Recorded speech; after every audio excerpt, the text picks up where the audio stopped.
Sup my dudes? Battleground happened this past Sunday and it was incredible. The card was completely stacked and every match was entertaining to some extent. With that, here is Wrestling Origins. Oh wait. Sorry, this is what happened at Battleground. The mystery partner for Sasha was Bayley, even though it was someone that not even Dave Meltzer could have guessed.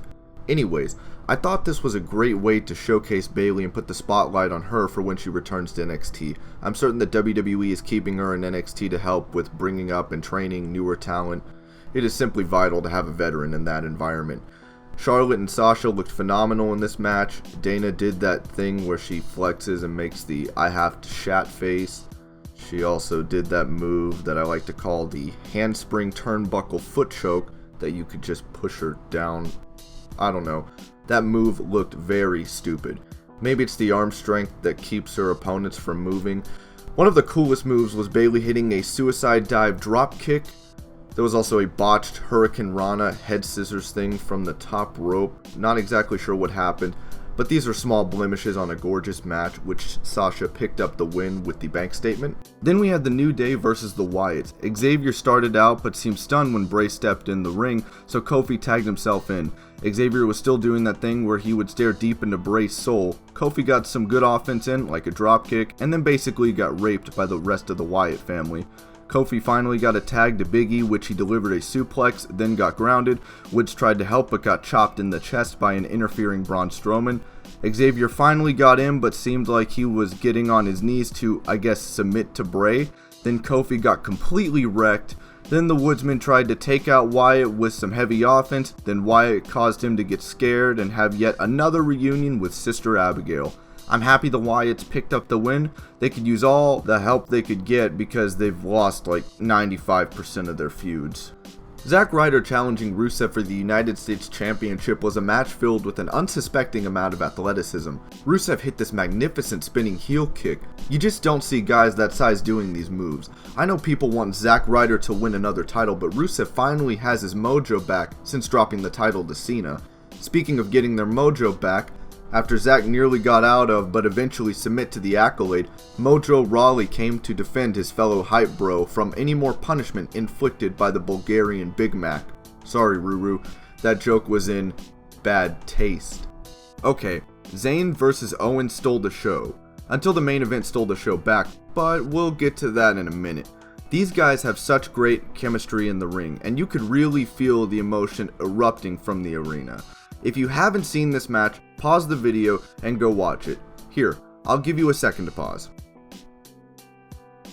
So, what did you think? Good, glad you think so too. Anyways, it looked as though Sami botched a springboard move to the outside. However, he still hit Kevin Owens on the way down, but he landed right on his previously injured shoulder. Owens isolated the shoulder and attacked it non-stop throughout the duration of the match. Sami got pop-up powerbombed but was able to get his foot on the bottom rope before the count of 3. There was a point where the crowd stood up and applauded both men, and in the end Sami hit Owens with a haluva kick, then held his head and looked at him for a few seconds, then hit him with another powerful haluva kick. It was spectacular. Natalya versus Becky Lynch? This match was fine. This was probably one of the dullest matches compared to everything else. I mean, the backstory is just Becky getting her revenge on Natalya, and Natalya's just being a meanie again.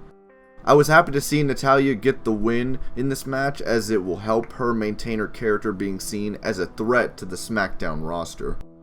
It's funny to see Darren Young and his life coach Bob Backlund get super crazy for a match. The pacing of this match seemed a bit fast at first, but then slowed down. Then The Miz tried to walk away after almost having the crossface chicken wing applied to him by Darren. Backlund was able to stop him from leaving, but wasn't able to stop Maurice from slapping him back to the 70s. Bob got mad, tried to take his shirt off, and failed. Miz pushed him over. Darren Young puts Miz into the chicken wing outside the ring. The bell is rung. The match just ended. There was no announcement or anything. Darren Young just walked away with Bob Backlund and had his music play. That was it! Are you freaking kidding me? Now, the Club versus John Cena and Enzo and Cass is another match that doesn't have a strong backstory either. John Cena was getting beat up, so Enzo and Cass decided to help, thus making a match at Battleground. That's it. Well, do you know that before plans were changed, the Battleground was supposed to feature AJ Styles versus John Cena for the new World Heavyweight Championship? Oh yeah, and that's because Roman Reigns was suspended and Dean Ambrose was made champion, and that championship is going to SmackDown now. So yeah, you can all blame Roman for this. Overall, this was an alright match that Cena picked up the win via an AA off the top rope to AJ Styles. The highlight of this match was definitely Enzo's promo. Watch it now. So yeah, WWE had Randy Orton return at Battleground to talk to and eventually RKO Chris Jericho. Randy took a shot at Lesnar's controversial drug test before UFC 200 and stated that there was no enhancement needed for his finisher.